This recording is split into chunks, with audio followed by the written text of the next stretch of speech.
Desai sir to present on anatomy of prostate.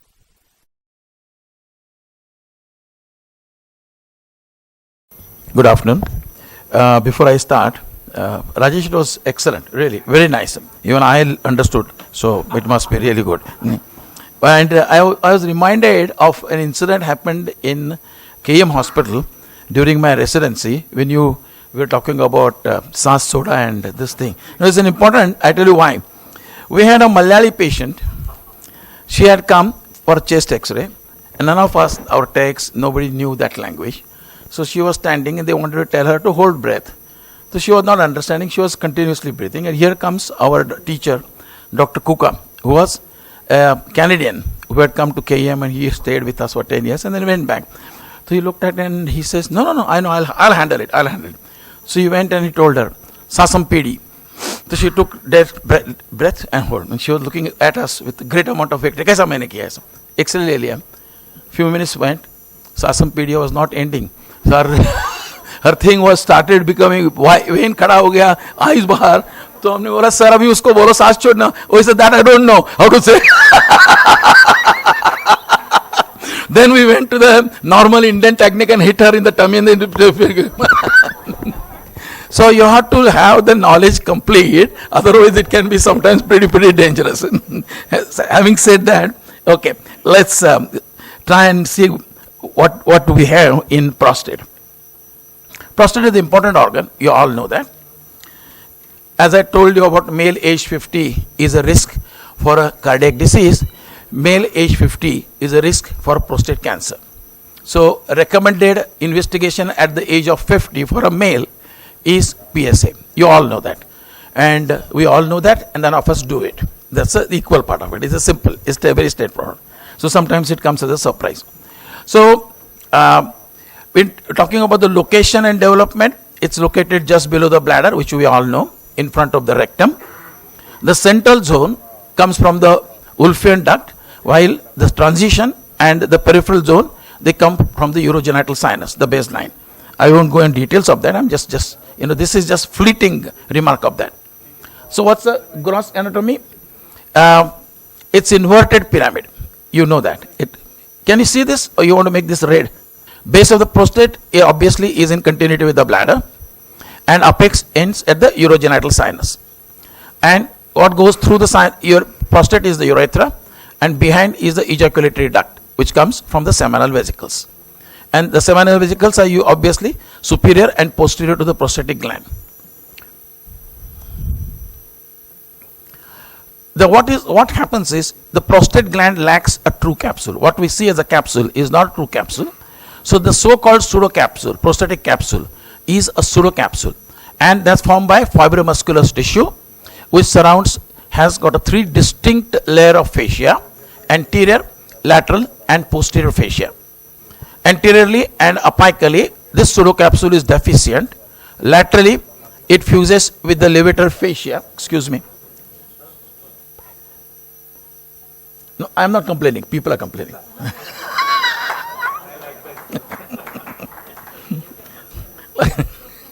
मुझे difference नहीं पड़ता ना.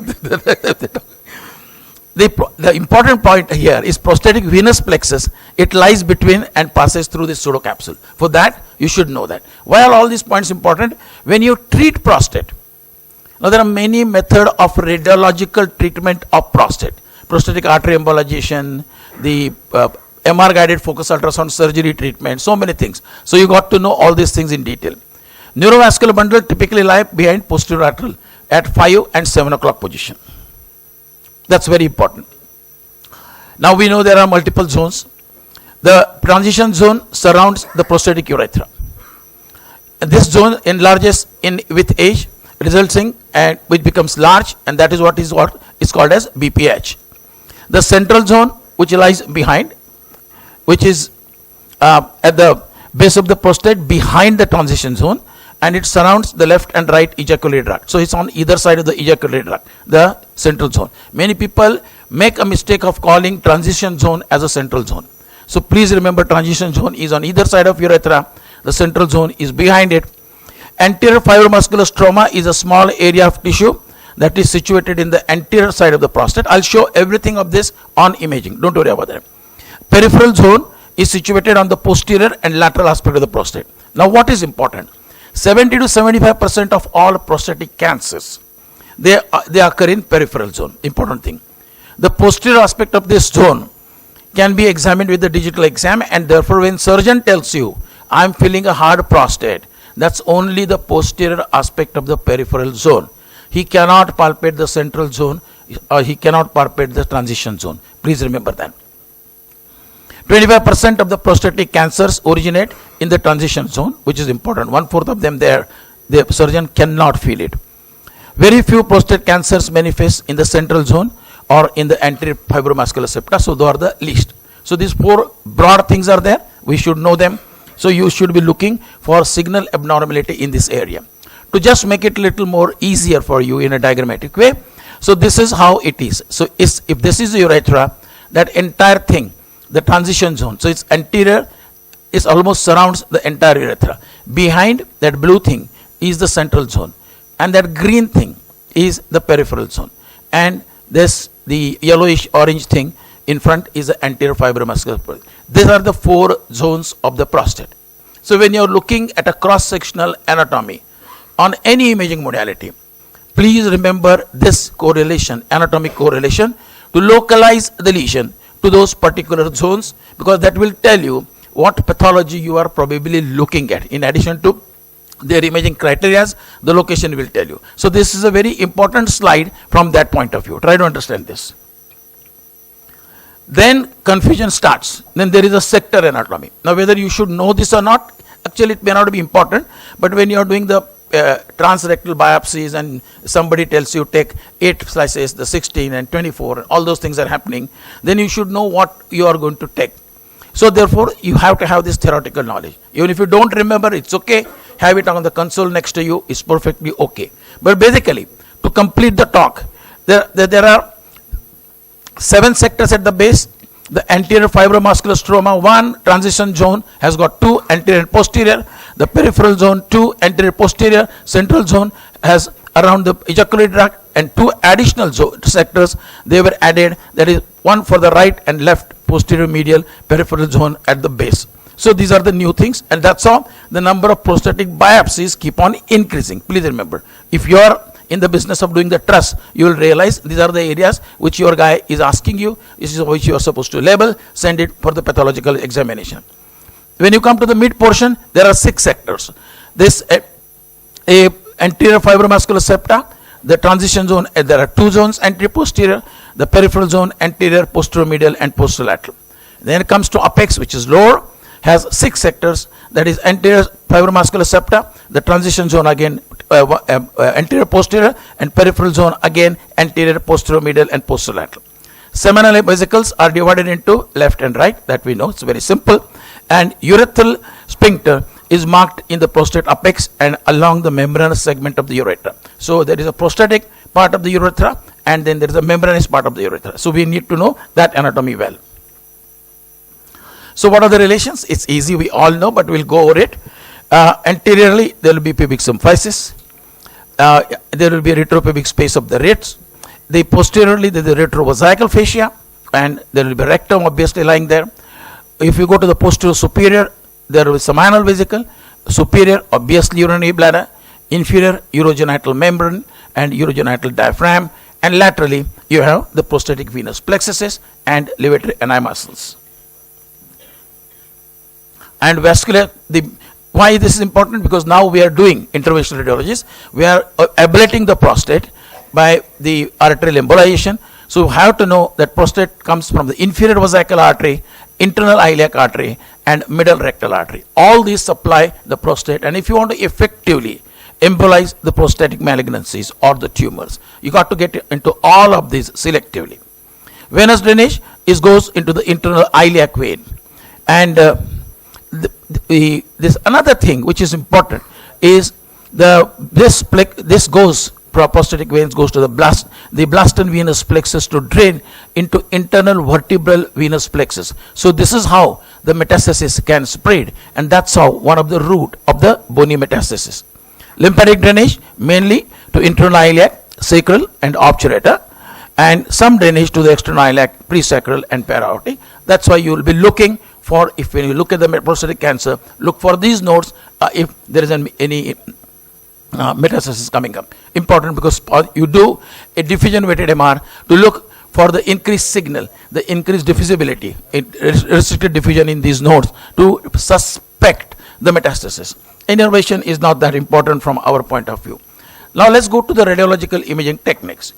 Ultrasound, I am no authority on that, but I am just going to show you 2 slides, which courtesy some people in my department. They said, sir, please ulta mat bolo, anterior ko posterior mat bolo, gadbad ho jayega. Magnetic resonance imaging and CT. The most important is MR. It really shows you every single thing in prostate. Ultrasound is good, it's not bad. Especially if it's done by Rajesh, it will show you something like this: a transition zone, the peripheral zone. It's an anterior aspect, so obviously this is, we know that transition zone, and there's behind that is a central zone, and outside is a peripheral zone. This is anterior posterior, easy to understand. Picture is exactly like the CT and MR, so no great confusion here. But if you look here, it's a sagittal, so bladder goes on this side, the urogenital sinus goes on this side, so that's the base, and that's the posterior side. And I'll skip that because it's been already covered. Now we come to the right sequences and important part of the prostate anatomy. How do the different structures look on MRI? Peripheral zone is hypointense on T1 and massively hyperintense on T2. It hits your eyes. This should be very bright, the peripheral zones. Central zone, they are hypo on T1 and isoto hypo on T2, so not very great. Capsule, it's hypo. It will keep on looking black on both T1 and T2. Seminal vesicles are hypo on T1 and again hyper on T2, like the peripheral zones. The anterior fibromuscular stroma, again it's hypo. So what is that? The peripheral zone is going to look white on T2. The seminal vesicles are going to look white on T2. The capsule is going to look black both on T1 and T2, and anterior fibromuscular stroma is going to look black both on T1 and T2. Once you remember this, then any subtle signal change will be easy for you to appreciate. Okay, so what is the zonal anatomy? It's simple. We have divided for the sake of it. Peripheral zone comprises of the 70% of the volume. Central zone is of 25% of the volume. The transition zone is 5% of the volume.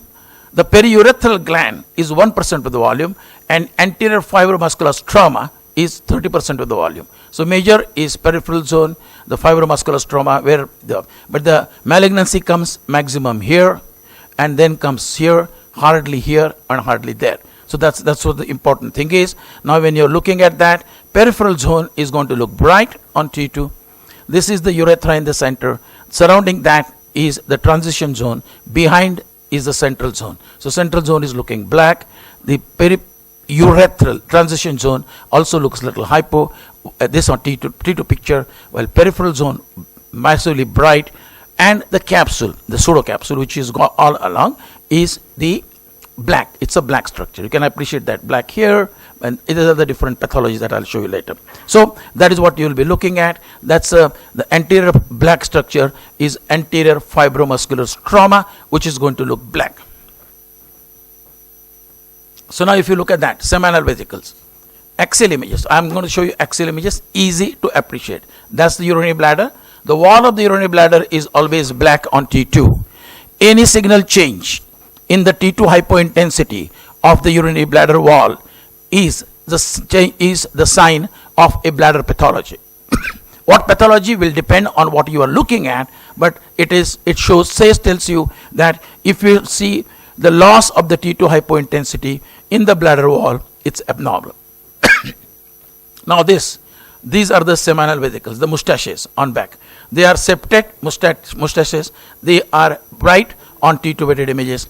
So any change in the signal intensity of this on T2 weighted images, again, is a sign of a pathology. Could be infection, could be the involvement by the tumor, but you got to keep on looking at that. And that's a representative sectoral anatomy. If somebody If you see a tumor getting into seminal vesicle, that is T3B. That's today's talk doesn't talk about that, but what I have done, I have shown after each normal a one pathology. So here we have a lesion. You look at the right seminal vesicle, which is bright. You look at the left seminal vesicle, part of it is bright, but part of it is black. Here it's an extension of the tumor, which is sitting in the peripheral zone into the left side of the seminal vesicle, which is becoming T2 hypointense. Thereby it is telling you you are looking at stage 3B of the prostatic tumor.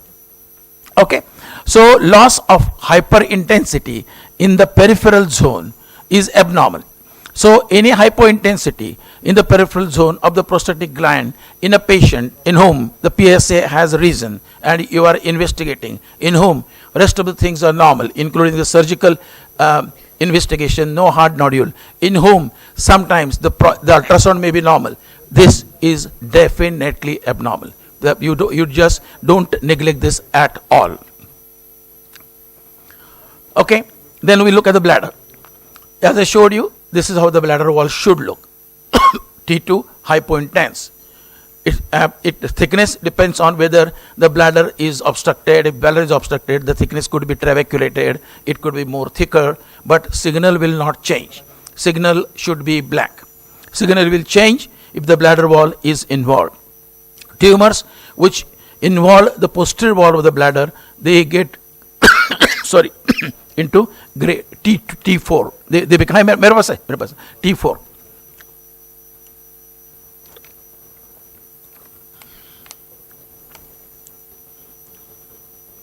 Okay, so this is an example of bladder invasion. As you can see, a tumor sitting in the prostate going and involving the urinary bladder. Look at the T2 hypointensity of the bladder, and this part of the T2 hypointensity is completely eaten up by the mass. That is a direct involvement of the bladder wall by the tumor, stage 4. Now let's look at the neurovascular bundle. Neurovascular bundles are at level 5 and 7. They look as T2 hypointense structure, black structure. So this is the prostatic gland and part of the seminal vesicle, and here are the these are the neurovascular bundles. Neurovascular bundles are surrounded by the fat on all angles. So there should be a bright white fat surrounding the seminal vesicles, neurovascular bundles. If that fat is lost, that's a sign of a tumor invasion or involvement of the neurovascular bundle. Very important. You should be always looking at that. Very, very important. So this is where you can see on the right side, the tumor has gone backwards and has involved the neurovascular bundle. When that happens, that's a tumor grade 3A.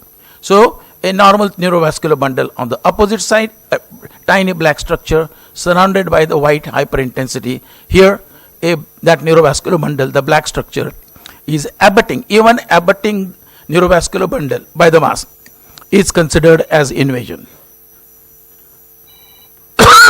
Now comes the retroprostatic angle.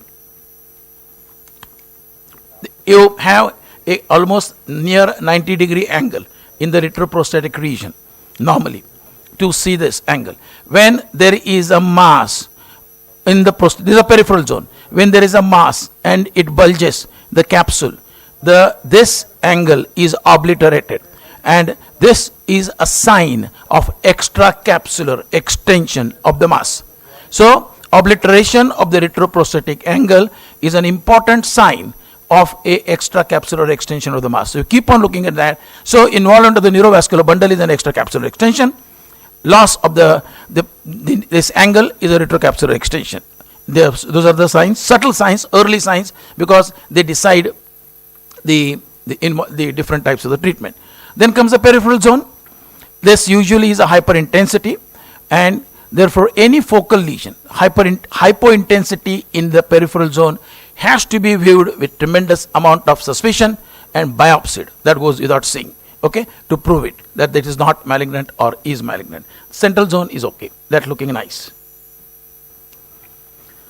So this is a case, 66-year-old male, had a burning micturition, PSA high, enlarged prostate. It's a vase-shaped you can see this. Can you see that? Wedge-shaped hypointensity on the right side. Left is all clean. This is the central, this is the transition zone, that's the pseudocapsule, that's a black one, that's a rectum. There is no involvement of the perirectal fat. Perirectal fat looks bright, clean, absolutely clean. You see this neurovascular bundle on the left side, normal. The neurovascular bundle on the right side, normal, no problem. But you have a wedge-shaped structure, hypointensity in the right side of the peripheral zone. That is obviously abnormal. So this indistinct hypointensity in the right peripheral zone is T2 score 2. These are the different ways you do the tumor. That's not a topic of the day, therefore I'm not going to this thing. On diffusion, no evidence of abnormal signal, but subtle indistinct hypointensity on the ADC. If you see this, ADC is black. There is no bright thing on the diffusion. This is score 2. So this is a pyride V2 category 2. I'll show you what do I mean by pyride at the end of my lecture. Transition zone, when it is large like this, it's a BPH. We know that. It's become huge. The peripheral zone, look at that peripheral zone, absolutely normal, bright, no problem whatsoever. While transition zone shows the altered signal intensity, but it's black, black, black, black. It's a normal. It's a composite, some gray, some black, some white, normal. It's a BPH. You don't have to worry about that. 70-year-old male, burning micturition, PSA high. This is, you can now easily see. I don't have to even, actually I should have asked you this question. Can you see this large hypointense lesion in the peripheral zone on the right side? The left is clean. And so this is the T2 score for right present lesion 4.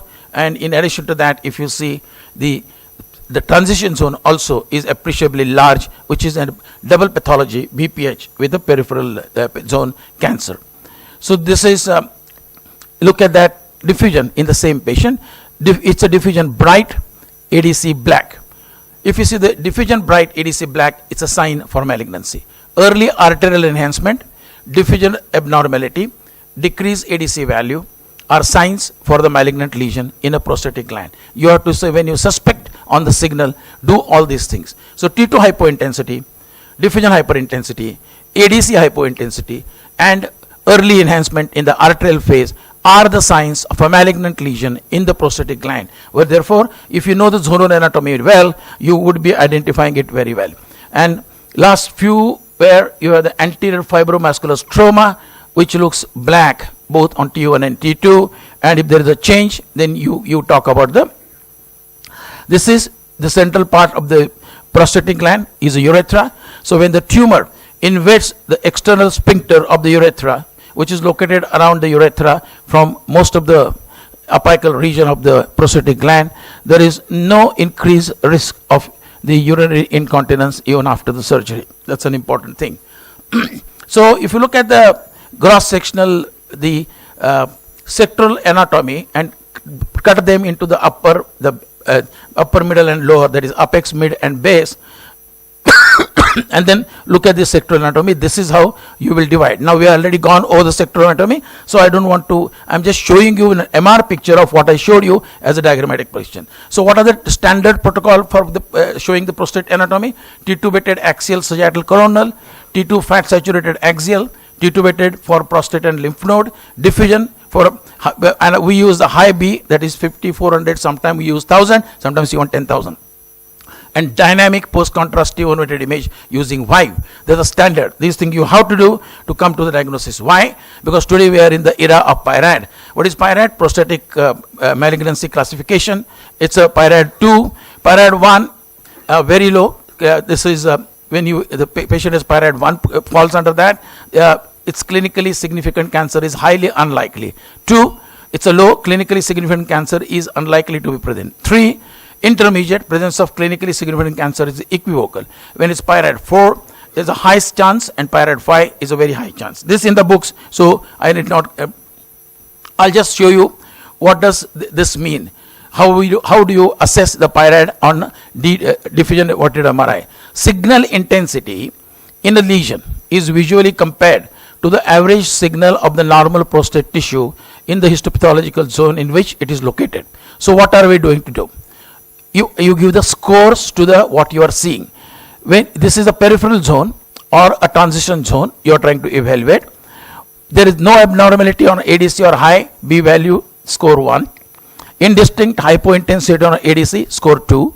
Focal mid-moderate hypointensity on ADC and iso or mildly hyperintense high B value on diffusion, score 3. 2. Similarly going up to score 5 when it's a focal markedly hypointensity on ADC and markedly hyperintensity on high B value, that means restricted diffusion, low ADC, but the lesion size is less than 1.5 centimeter in greatest dimension. It's 4. When it's more than 1.5 centimeter, it's 5. So that's how you give the scores. And for these are the scores for peripheral zone and transition zone. You can have this in your book also, but uniform hyperintense signal is normal, therefore it's a score 1. Homogeneous intermediate signal on zone transition, it's normal. As against that, if you keep on going up and see the circumscribed homogeneous moderate hypointense focus mass confined to the prostate and less than 1.5 centimeter is 4. That is in the peripheral zone, while lenticular or non-circumscribed homogeneous moderately hypointense but less than 1.5 in greatest dimension in transition zone is 4. So this is how you do the grading and decide.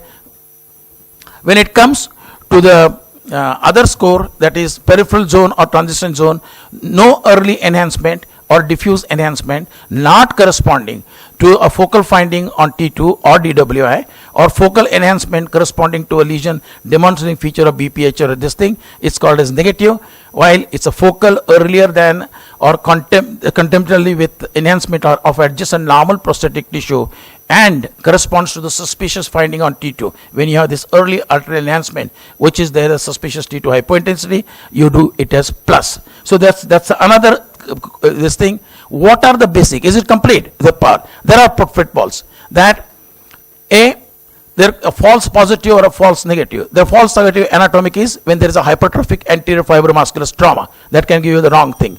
Benign condition, mustache sign, small bilateral BPH nodules. The mustache like the larger adenoma against the picture, they can show that. So this you can just look it up. So with the help of the multiparametric MR, we can overcome these pitfalls most of the times without getting into the problem and be fairly specific. And as I told you, the extracapsular extensions are already covered. Lymph nodal is, you look at the lymph node and look whether there is a diffusion restriction that is highly suspicious for the metastasis. When there is a loss of fat between the rectum and the prostate, it's the involvement of the rectum. When there is the restricted diffusion or a signal in the bone, it's the bony metastasis, like what you see here. Very common is the spine metastasis, and spectra is no longer we use it, but high citrate was the citrate is normally high in prostate. When it goes down, that's a prostatic malignancy. So the high choline and low citrate. Do we use CT for prostatic anatomy? Only for the metastatic workup. Otherwise, CT doesn't have a great role in the prostate at all. It's a MR or the ultrasound all the time now. Thank you very much.